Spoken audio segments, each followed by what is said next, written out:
One of my favorite places in Canada is Newfoundland.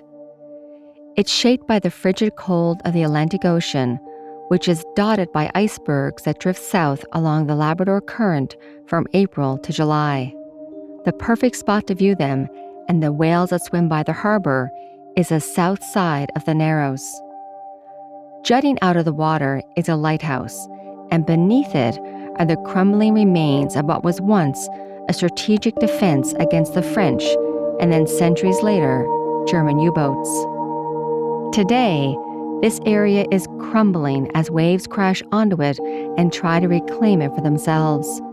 It's also a place where locals know you shouldn't visit late at night. Some of the lighthouse keepers that had lived there, they had always seen presences. They have always had recordings, or like they've recorded not being alone sometimes. I'm Nadine Bailey, and this is Haunted Canada. Join me as we explore Fort Amherst in St. John's, Newfoundland.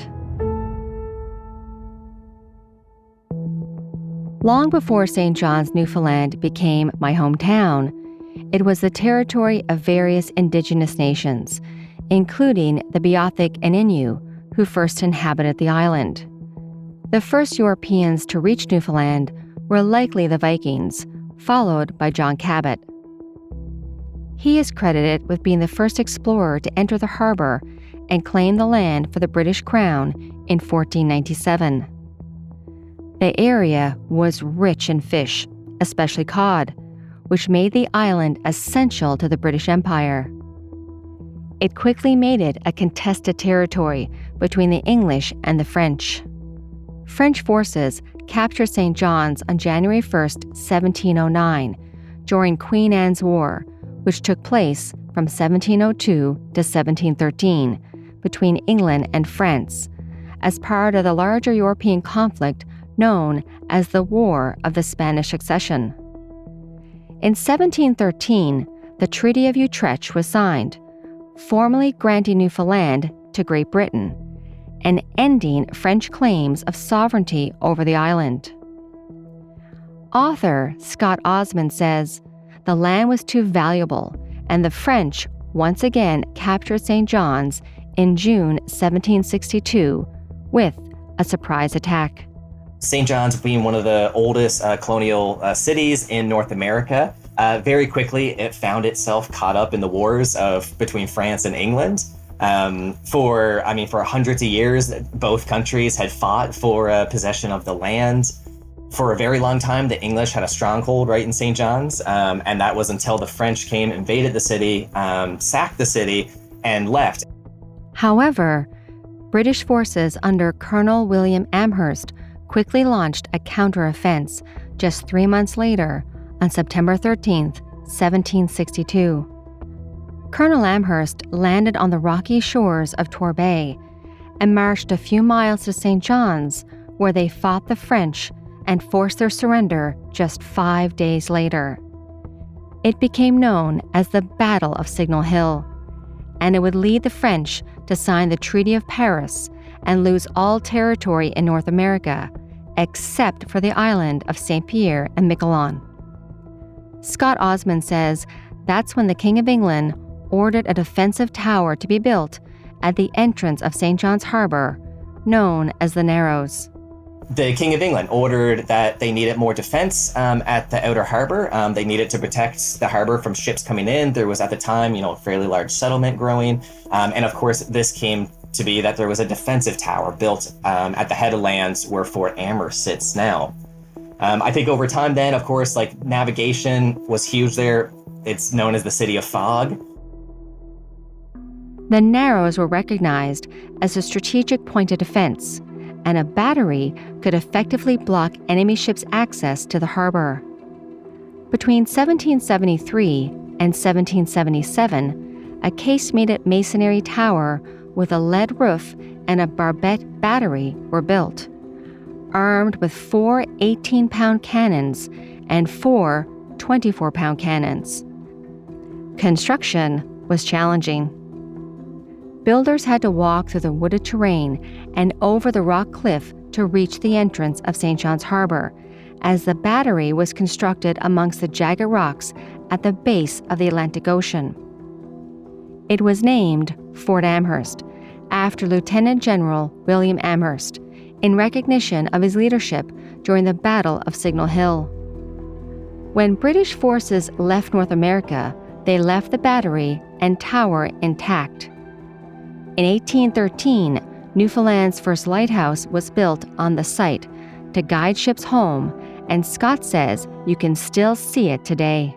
And so eventually there was a lighthouse put there. It was the first lighthouse in Newfoundland. And I do believe that parts of that lighthouse can still be seen now underneath the current wooden lighthouse above it. The defensive position that is Fort Amherst, and like I said, being right at the tip of the Narrows, made it the perfect spot then during World War I, when there was also, once again, the fear of invasion, the fear of attack. On June 28, 1914, Archduke Franz Ferdinand, the heir presumptive to the throne of Austria-Hungary, was assassinated. The event triggered the start of World War I, and the lighthouse and surrounding area around Fort Amherst was fortified once again to protect the harbor. Thankfully, it was never put into any practical use, but then, in September 1939, Germany invaded Poland, sparking World War II. The battery in St. John's that had been fortified during the previous war was once again a strategically important site. That's when Scott says the site was commissioned by the Royal Canadian Navy because St. John's became an important rallying point for convoy ships heading to war in Europe.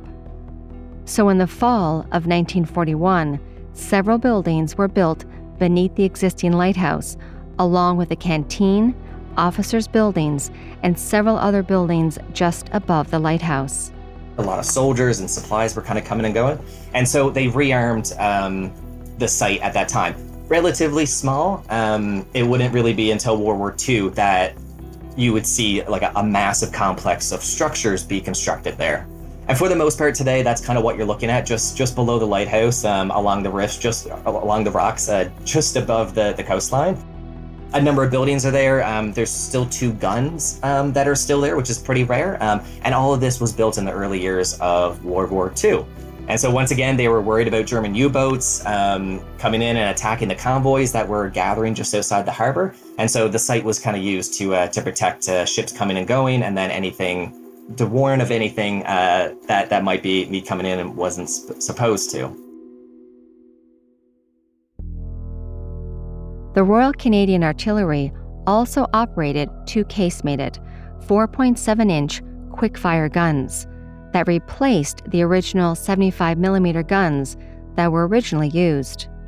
While Fort Amherst was strategically fortified with guns to ensure no enemy ships could enter the harbor, Scott says that during that time, they also relied on something that was original to when the fort was first built. When the King of England had ordered that a defensive tower be built at Fort Amherst, another defensive mechanism they used at the time was they used to take a big chain and drag it across the harbor. Every day, they would let it down so ships can pass by, but then in the evenings or at night, they would bring it up solid. So if a wooden boat came in, they would bring up solid in the chain. I mean, a very primitive defense structure, but it worked. And so right now, there's still the place, Chain Rock Battery, Chain Rock is kind of what the battery is known for, the lower part down by the water. This is on the opposite side of the shore as Fort Amherst. And you can still see the rocks out there. You can still see some of the chains, the anchors that they say they use. Probably don't date back to 1773 or anything, but it's certainly been used ever since, because then, of course, in World War II, and the original purpose of Fort Amherst, I believe the World War II battery that was there was an examination battery. So essentially, there would be ships coming into the harbor. Everyone would have to be inspected by a little examination boat. If the ship didn't cooperate with that boat, then Fort Amherst was ordered to fire on the ship. And I mean, these were turbulent times. They were scary times. So like there wasn't much forgiveness either. So what essentially happened in World War II was they weren't using chains anymore. They were using large, what were known as anti-submarine or anti-torpedo nets. And it was essentially a series of nets that would stretch across. So any ship that came in, you would have to know how to get around them. Or have them move. So smaller ships could weave around them, bigger ships, they would pull them back. I believe it was in 1941, there was a steamer coming through Fort Amherst. I think it was the Terra Nova, which is a wonderful name for a good Newfoundland story. And a U-boat fired on it, hoping to sink it in the harbor at the entrance of the harbor so it would block the harbor. It's said that there was 3 torpedoes launched at it. One missed, went into the submarine net, so was caught before it could enter the harbor and destroy anything beyond. And then they say the other 2 torpedoes exploded on the cliffs below Fort Amherst. And it's been a while since I've read this, but I believe they said the spray came up over the lighthouse, like it covered the entire head of land. Once World War II ended in 1945, the site was used for other purposes, including as a drill house, where soldiers would hold gun practice. But by 1946, the Royal Canadian Navy had decommissioned the battery. The following year, the lighthouse was returned to the Newfoundland government, and in 1954, the original stone lighthouse was demolished, and the current one was built. Scott says eventually all the soldiers left, and the area was abandoned. After the war, like most of, the massive fortifications that were built on the Atlantic coast at that time were all kind of just abandoned. Fort Amherst very quickly was abandoned. Like I said, it's an interesting site because the guns actually are still there today. It's one of the few sites in Canada, or at least on the east coast of Canada, that you can still see the guns. But for the most part, it was just kind of left as is. Today, the light and foghorn are used as an important navigation tool for ships entering St. John's Harbour. And as a child, I remember venturing there with my family, but it wasn't considered a tourist attraction. Sure, there was a historic lighthouse, and you could walk down the crumbling cement steps to the barricades, but now they were crumbling and filled with graffiti. But the massive guns were still in place, covered in rust from saltwater spray, and they have always fascinated me. It's also why Scott first became interested in the fort. He says it's a unique part of Newfoundland's history, a way to touch the past, which is why the area was taken over by Parks Canada, and they have turned the area into a wonderful tourist attraction. There's a couple of houses there. The lighthouse is still used. There's lots of recognition, I think, for some of that navigational history. But it was one of the reason it caught my attention was because it is now just below, kind of literally, the active site. And you still have all these abandoned structures. They're all completely, for the most part, explorable. In the last few years, I think some of them have been blocked off just for safety reasons, because now they're kind of just left up to the elements. Visitors can hike up Southside Road to admire the beautiful views of St. John's Harbour, Signal Hill, and Cape Spear off in the distance. But I have always known not to venture there at night, because us locals know that if you do, you won't be able to escape the feeling of being watched by someone or something.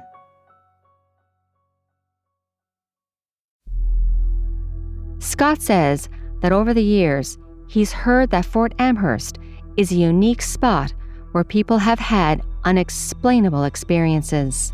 But I've always heard stories about, especially while doing the research there, that, some of the lighthouse keepers that had lived there, they had always seen presences. They have always had recordings, or like they've recorded not being alone sometimes. All the typical stories you would expect from a very old site that's below what was a permanently occupied site as well.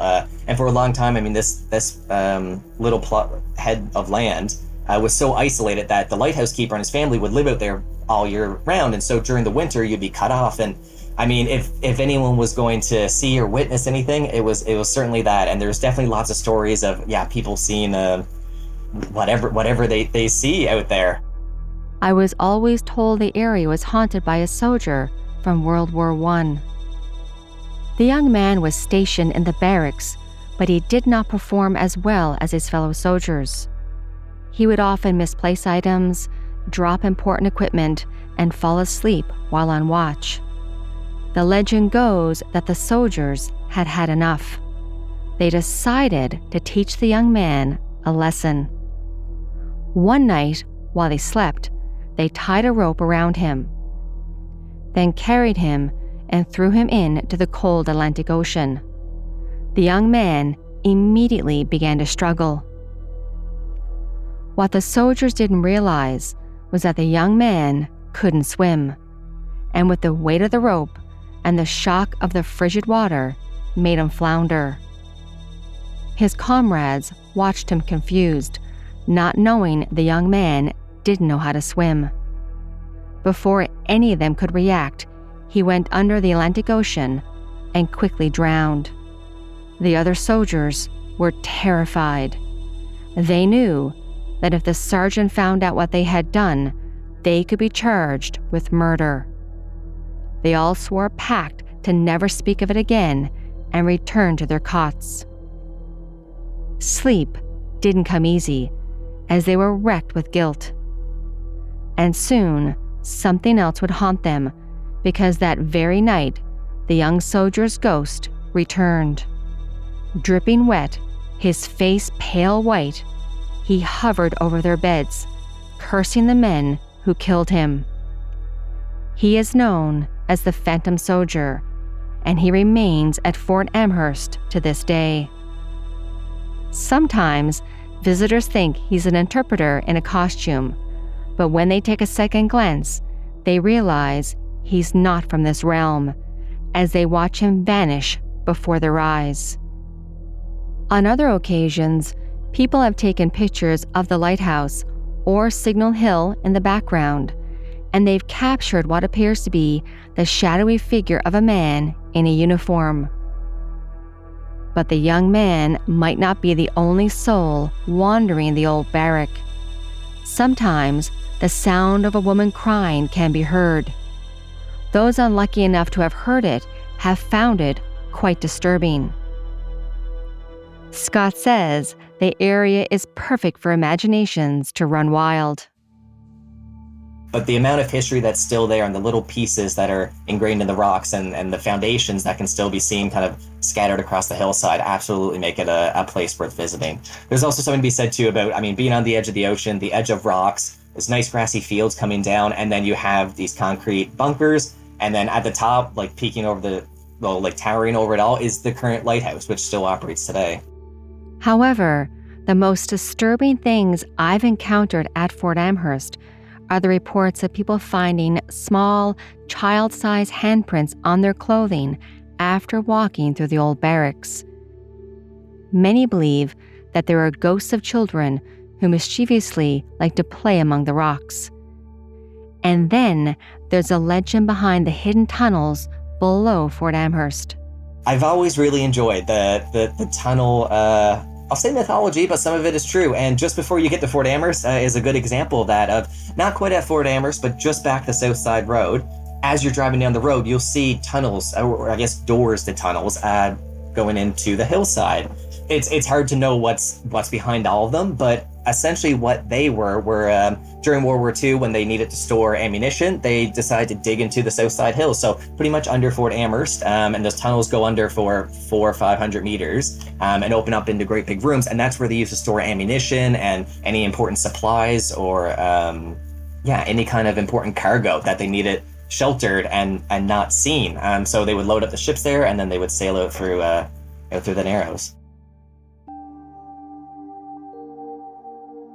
The myth of the tunnels and the claims of supernatural phenomenon is what draws paranormal investigators to the area. Fort Amherst has become a popular destination for ghost hunters. Exploring with Angelo is a YouTuber who visited Fort Amherst in 2024. As Angelo and his friend walked down the deteriorating stone steps that led to the abandoned barracks and gun battery, they mentioned that in their research, people have said that at night, the sounds of a cannon firing can still be heard, and that they've heard footsteps and saw the faint apparition of a man in a soldier's uniform standing amongst the rocks.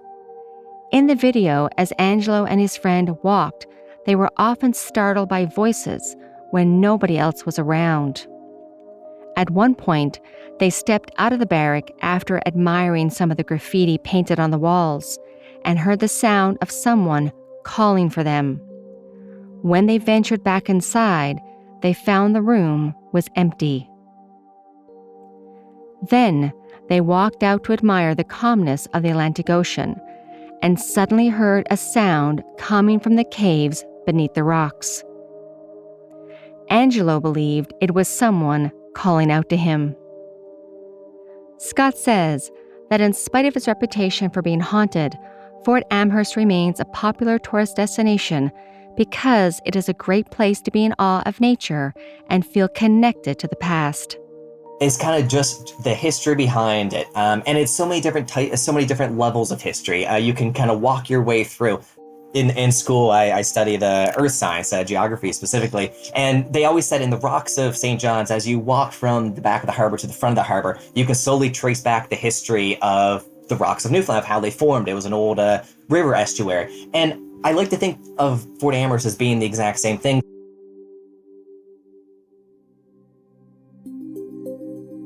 Thank you for joining me as we explore the ghost stories surrounding Fort Amherst in St. John's, Newfoundland. Haunted Canada is sponsored by the Edmonton Ghost Tours. I will link it in the show notes. Haunted Canada is written and produced by me, Nadine Bailey, with senior producer, Dila Velasquez. Production and sound design is by Rob Johnston. Thank you to author Scott Osman for taking the time to talk to me about the history of Fort Amherst. Scott has written several books called Hidden Newfoundland, Hidden Nova Scotia, and Hidden New Brunswick and PEI. To learn more about Scott and his fascinating books, you can visit boulderbooks.ca. If you would like to support this podcast, please follow and share, and if you can give us a like and a 5-star written review, that is always appreciated. Also, you can follow me on our different social media platforms, or if you have a ghost story, haunting, or true crime that you would like for us to cover on this podcast, please email me through the website hauntedcanada.com. Also, check out my YouTube channel, Haunted Canada. Thank you from all of us at Haunted Canada and Curious Cast. Have a good night, everyone, and stay haunted.